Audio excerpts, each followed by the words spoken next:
Hello everyone, आज के class में स्वागत है।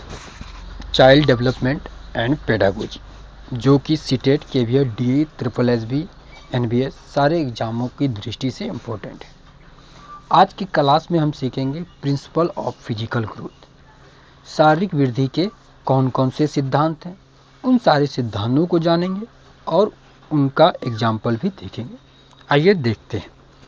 पहला है सफेलोकोडल प्रिंसिपल क्या होता है?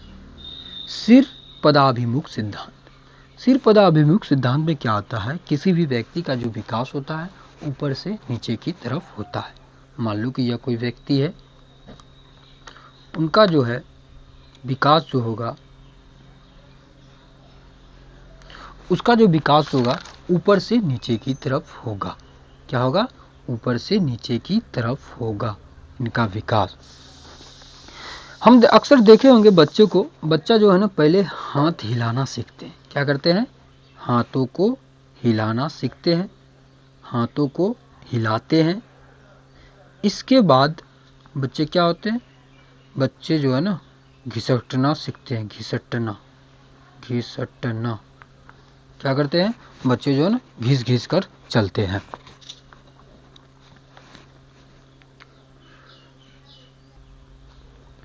दूसरा है, आइए दूसरा देखते हैं। पहले हम इसको रेजर से मिटा लेते हैं। क्या किए? मिटा दिए। दूसरा क्या है? प्रॉक्सिमोडिस्टल सिद्धांत, मतलब समीप दूराभिमुख सिद्धांत। समीप दूराभिमुख सिद्धांत क्या होता है? आइए उसको समझते हैं, उसको जानेंगे। समीप दूराभिमुख सिद्धांत में क्या होता है कि शरीर का मध्य भाग बाहरी भागों से पहले विकसित होता है। कोई बच्चा है, मान लो कि यह बच्चा, इस सिद्धांत के अनुसार कोई बच्चा है,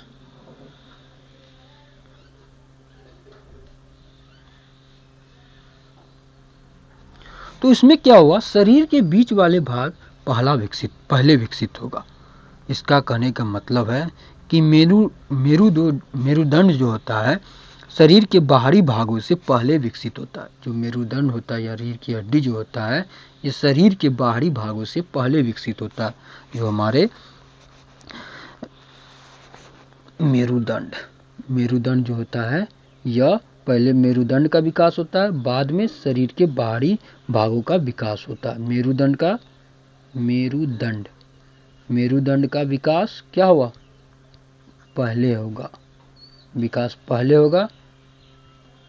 बाद में किसका विकास होगा? शरीर के बाहरी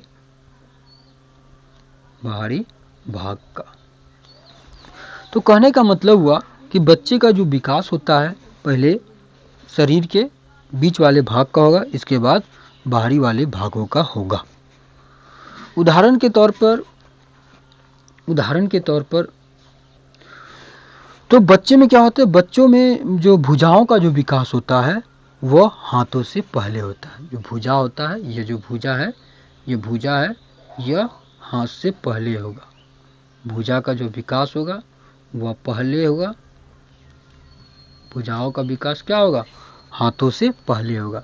पहले बाजू का विकास होगा, इसके बाद जाके हाथ का विकास होगा।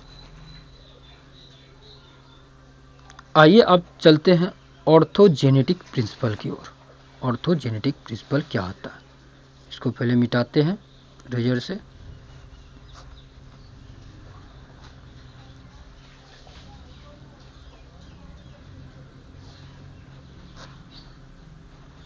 ऑर्थोजेनेटिक प्रिंसिपल क्या होता है? ऑर्थोजेनेटिक प्रिंसिपल क्या होता है?